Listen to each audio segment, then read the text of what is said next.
Use his favorite team without Baltimore, huh? Don't get mad, it's just what it is. Yeah, we talking sports, shout out to Ingravenvids. Yeah, this feels like a dream. So team, keep it clean. Welcome to another episode of the podcast. I appreciate you taking the time out of your day, your night, your morning, your evening, whenever you're listening to it. Thank you. I appreciate it a ton. Shout out to all the Team Keep It Clean patrons, everybody who has joined the Patreon. Thank you for that, because it's just something that you don't have to do. But the fact that y'all been willing to do that, I appreciate it. Thank you for everybody that subscribed to both the regular channel and the podcast channel on YouTube. Just everybody that's ever sent something to the P.O. box, everybody that's just ever left a comment, any of that, any way you support it, thank you for that. Because with support is something that you don't have to do, but the fact that it's something that you choose to do, that makes it mean that much more. So I appreciate y'all. Shout out to our sponsor for this episode of the podcast, Manscaped. Of course, y'all know Manscaped. Use code KeepItClean because I know you want to get 20% off and free shipping. Trying to hook people up, man. Use code KeepItClean. Super simple, super easy. Get your Manscaped. And again, Manscaped ain't just for keeping it extra clean. Manscaped is also the cologne. I told y'all about the cologne. Some people might not have heard me though, but they also got cologne. And it smells really good. It smells really good. It smells like strong and sweet at the same time. Strong, sweet, and spicy. No, strong and spicy. That would be it. Strong and spicy. So I love it. And again, when they sent out the box, the Manscaped box, I didn't know the cologne was coming. That caught me off guard, but the way it caught me, it was a good off guard catch. So shout out to Manscaped. Appreciate y'all. Thank you for just being good people, man. Anyway, this episode, we got quite a few things to talk about. I know last week, talking about how my wife, she tried to okie doke me at Target. You know what? You know she tried to do it again?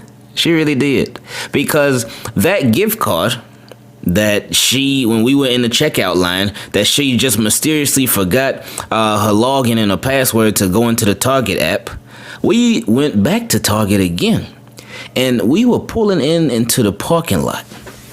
And I said, hey, you got that gift card ready? She's like, oh, man, let me try to find my password. And I said, oh, no, not this time. This time, yeah, you're going to find that password. Oh, and she magically found it. So shout out to her for finding the password this time. But then, where she got me again. I said, babe, why you keep doing this? We were in the checkout line. In the checkout line, had all our stuff. Definitely went over that $25 gift card, but it's all good. So we had all the stuff. And for the gift card, the gift card is on her Target app. Now, for me, I love the Target app because it's right on your phone, so you don't have to walk around everywhere with the card. All you got to do when you want to buy something at Target, all you got to do have the app ready, and then when you're ready to buy something, you can bring up the barcode for the Target cash register or the cashier to scan, and it's like using your card. Your card's right there on your phone. So I love that. So when I got the Target card, I got one for me and I got one for her. So I'm like, okay, cool. So we went to Target, and she's getting ready to use her gift card. So she gets the gift card, we scan it. It's like, okay, there goes the $25 off. Now you got to pay for the rest. Okay, cool, no problem. I said, babe, just use the Target card. So I said, you got it on your Target app, right? No. And I told y'all with that Target card, you get 5% off of everything. Like, we even went there yesterday. This was a different trip, but we went there yesterday because Carter wanted the pizza. I told you about that pizza now. Carter wanted the pizza, so we got them. And I got one for me, too. Those pizzas are so good. And they had just come out the oven, too, so they were fresh.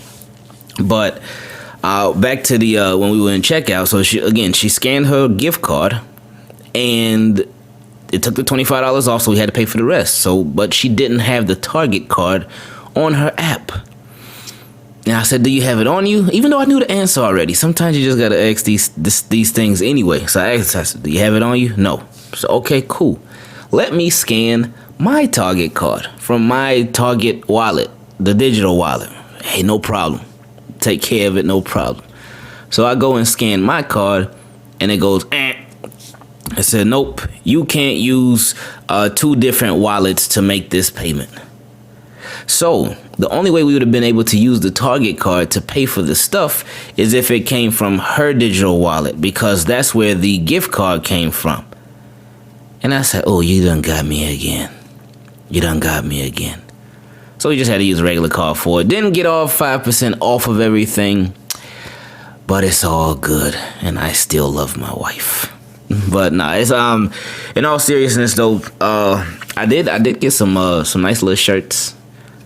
I got some nice little shirts for me. My wife, she got some stuff. Carter got some nice little shirts too. So we all got something too. So that was a nice little fun trip to Target. We also, again, the search continues. We checked out a dog because we've been looking for dogs like everywhere. And my mom made a good suggestion to try to look for the adoption agencies where you can get a dog. Okay, that's a nice option too. So we saw one. We looked for one, and I found one that looked cute. His name was Ravioli. So we set it up we put in the application, and the people from the adoption, they responded like right away. They responded really fast. Communication was good and all that stuff. But anyway, we went out to see the dog. Didn't realize it would be so far because it took like an hour and change to get there, and there was a little bit of traffic too, but it's all good. It wasn't a big deal. It was nice seeing a new area that we had never been to before. But we went out to see the dog. Dog was cool, but when we got to the house where it was at,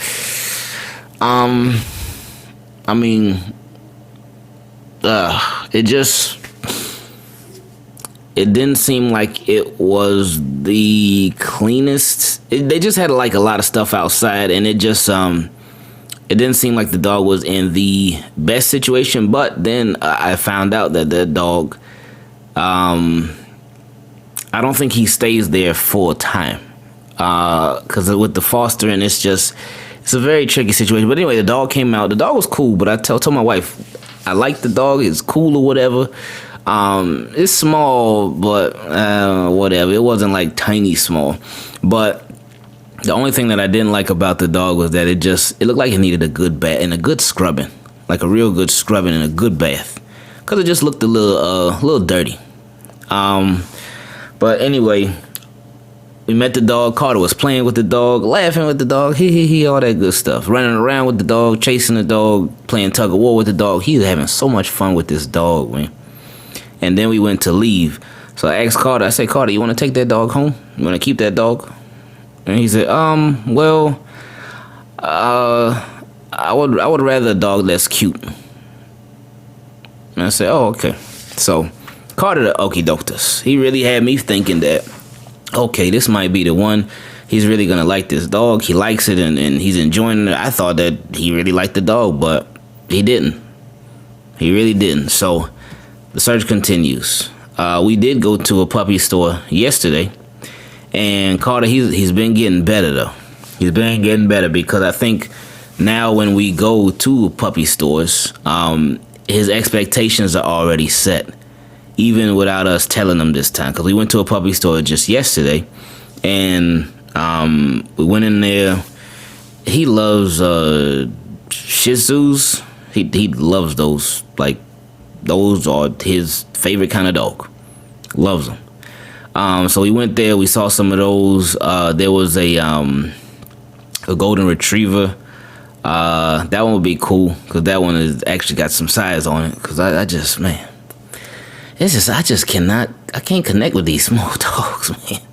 And I know, again, like I say, I keep saying, I know once we finally get one, whenever that's gonna be, I know the connection will grow or whatever, especially because I know I'm gonna be the only one, the main one taking care of it. Not the only one, but the main one. But man, these small dogs, man, they're just so small. Like, you can't be rough with them. You're gonna have to be like extra gentle and extra cautious, and I gotta watch out for the dog. And like, man, I just want the big dog, so you can be rough with them, you can play with them, they jump on you, and they're like, we'll figure it out though. And my wife keeps saying, oh well, we should just get 2 dogs then. So it's a small one and a big one, so everybody's happy. I'm like, I don't know about all that part, but we'll see. But yeah, when we went to the puppy store, he started naming the dogs again. And again, the first time he named the dog and we left, it ain't go so well. But this time he named them, and he was able to leave. He told them all bye. He called them all by name, and I said okay. But so he's been handling it a lot better. So shout out to Carter. Oh, and shout out to Carter because today is May 26th. He is almost done with school. I can't wait till I can turn off my alarm for the morning to wake up and to wake him up. I can't wait. I'm looking forward to that. And he knows that his summer vacation is coming up too, because now every day he asks, oh, am I on summer vacation? Am I on summer vacation? And I say, no, not yet. Almost, but not yet. So we'll see how everything goes, but I'm grateful, very, very grateful that this is coming to an end. He did a really, really good job for school this year, especially given the circumstances. So super proud of him. Everything's been coming along, and just the extra work that was put in, it definitely shows. We see it in his progress. So shout out to Carter.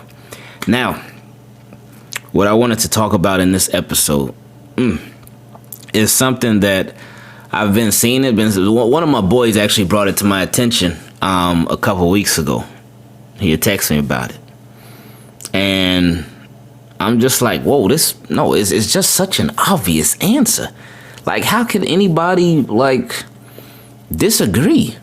And I think it was a segment on First Take or ESPN. It was a segment on something with Kendrick Perkins and some other people, and they were, was it Kendrick Perkins or was it Marcus Spears?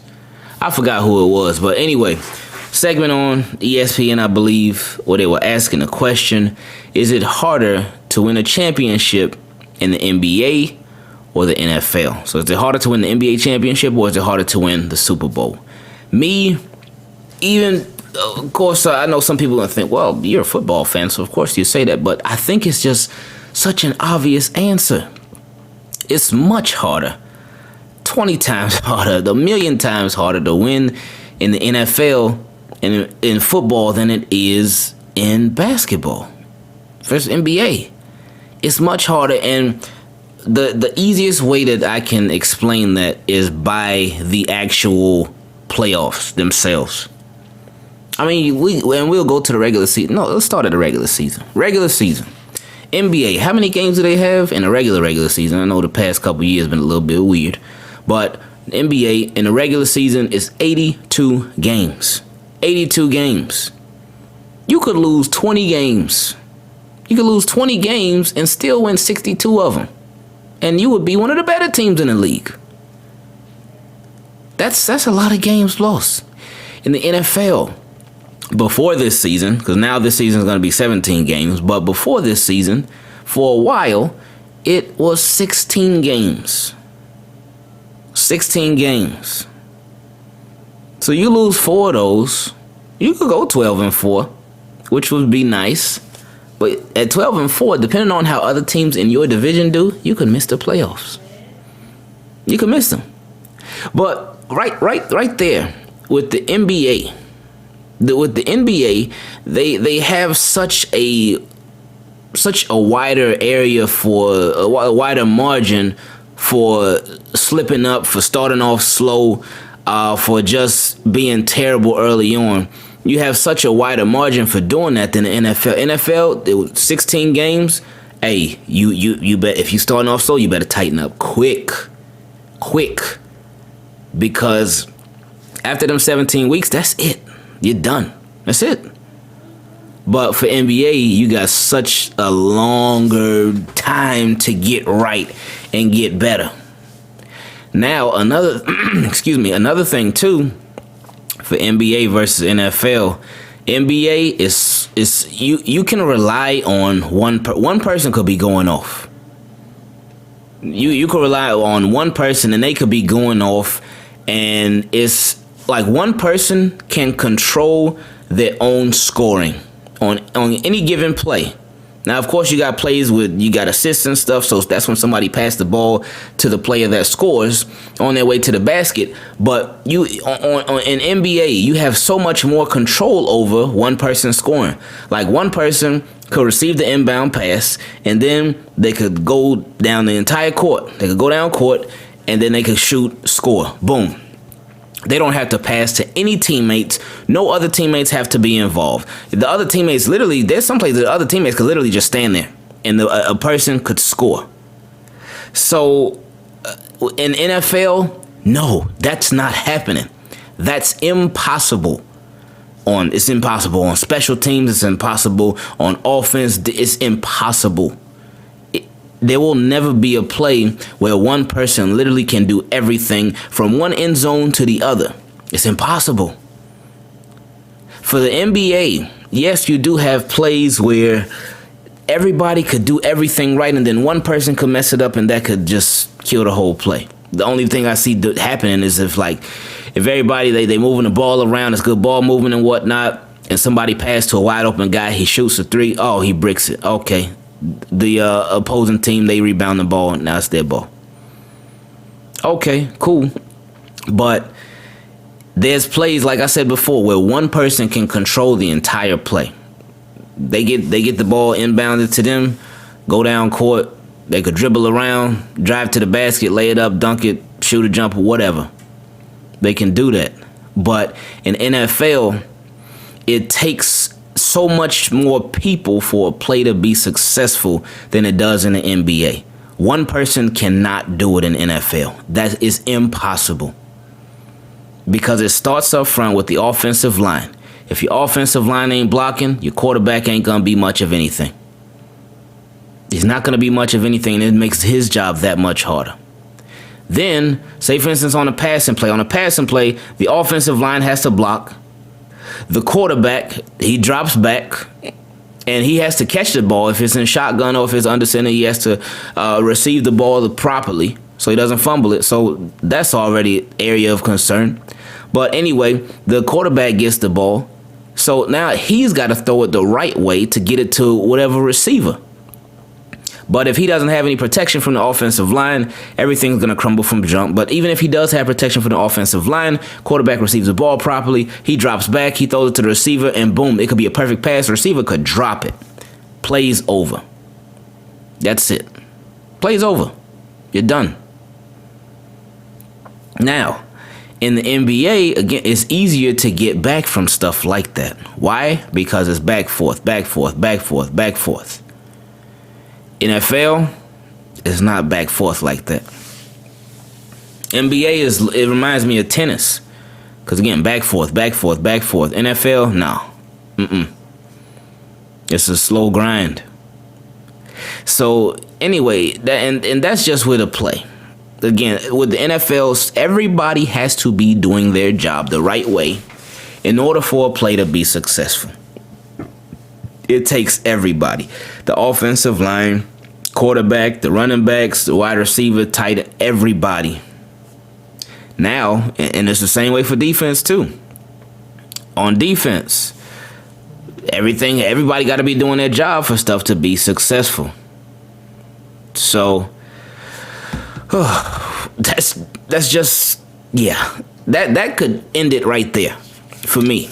But for me, where it's really just clear cut and dry, it is black and white. I know they got that saying about some stuff. Oh, it's not so black and white. No, this is black and white for me. Where the playoffs, and this is it, man. This should end any debate, any argument, any of that.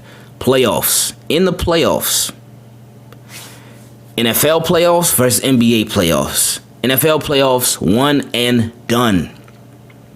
And I think Calais Campbell just said it the other day too, and it's true that the best teams don't always win. And I mean, us as Ravens fans, we know from experience, but the best teams don't always, especially in 2019, but the best teams don't always win. Teams could be stacked. They can have this player, that player. Oh man, they got this coaching staff. Oh, they've been playing great. They come in hot. And playoff time, boom, they crumble. They crumble for one game. That's it. But NBA, the better team, if they come in, they could come in hot, come in right. Oh man, they got this win streak going from the regular season. They come into the playoffs, they lose their first game. Oh no, it's okay. It's okay. This is a 7-game series. So even if we don't come out hot on the first game, we can still bounce back. So that right there, with the NFL being one and done versus the NBA, which is a 7-game series, you have 7 opportunities to win. You got to just win 4 out of 7 games. The first team that gets to 4 wins, that's the team that advances. So the playoffs, they end this argument right away. Probably should have started with that. But the playoff, the way that the playoffs are constructed for each sport, for NBA versus NFL, that ends it immediately. There's no question. And I would really like to, for anybody that thinks that it's harder to win a championship in the NBA than it is in the NFL, I would really like to see why. I would really, because I'm open for that conversation or just that reading or watching that video, whatever it may be.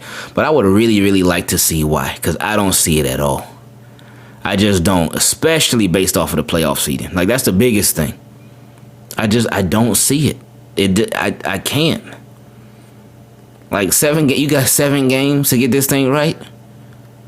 So that gives the team that is the better team even more of an opportunity to get right. Even if they don't come out so hot, they can get right. And then on top of that, the way I know when things were regular, the way that it was for NBA, like the playoffs, the team that had the higher seeding in the playoffs, they would get home court advantage the first 2 games. Then the lower seeded team will get it the second 2 games. And this is if it went to 7 games. But yeah, the home team the higher seed team gets it for the first 2 games. The lower seed gets it for the next 2 games. And then for the 5th game, the higher seed would get the 5th game at home. And then the lower seed would get the 6th game at home. And then if it came to 7th game, then the higher seed, they would get that. So you go back and forth in front of your home fans, and that energy, that makes a difference too. Again, NFL, the higher seeding gets that home playoff game. That's it. Ain't no, we're going to go back to off. No, one and done. One and done. So again, NFL, much harder to win a Super Bowl than it is to win an NBA championship. Much harder. And of course, if y'all got any ways to continue to show that, or even, like I said, even if you got an argument for the NFL, I would love to hear it. I mean, an argument for the NBA as to why the NBA is harder to win a championship. I don't see it, but like I would love to. I really would. So that's that though. But y'all keep on keeping on. Keep your heads up. Keep spreading that positivity. Keep spreading that energy. It was nice because yesterday was the first day of OTAs in the NFL. So that's organized team activities. And with that, a lot of teams are getting together. A lot of veterans were showing up and whatnot. And it starts to give us our first taste of football. Our first glimpse of what it's going to be like. And it's a very, very exciting feeling. But, and there was voluntary OTAs, so it's not even anything that they have to do as players. They don't have to attend. It's not a requirement that they attend these. But it's just, we getting there. It's going to be a big break now. It's going to be a big break in between Like OT, I think once voluntary OT is over, they have mini camp. I forgot when it is, and then after that, there's a long break, and then they all come back for training camp. I forgot when the break is, but it's coming up very, very soon. So I've been warning y'all about it. I've been warning y'all for a little minute about it. So when that break comes, it's like right around the corner. Don't be surprised. Don't be sad. Because again, things still going to be moving on here. We're still going to be going on here. So we ain't going nowhere. Even though, again, football like is really going to be on a break. It's really going to be on a break. And NFL, don't worry though. NFL, they're going to have some stories. They're going to have some stories and storylines and stuff. Because again, they have to stay relevant as possible. NFL has to. They have to. This is their goal. This is what, like, they have to stay relevant. So, whatever that story is, we'll see when we get there. Anyway, I love y'all. Team Keep It Clean. Appreciate y'all listening as always. And we out.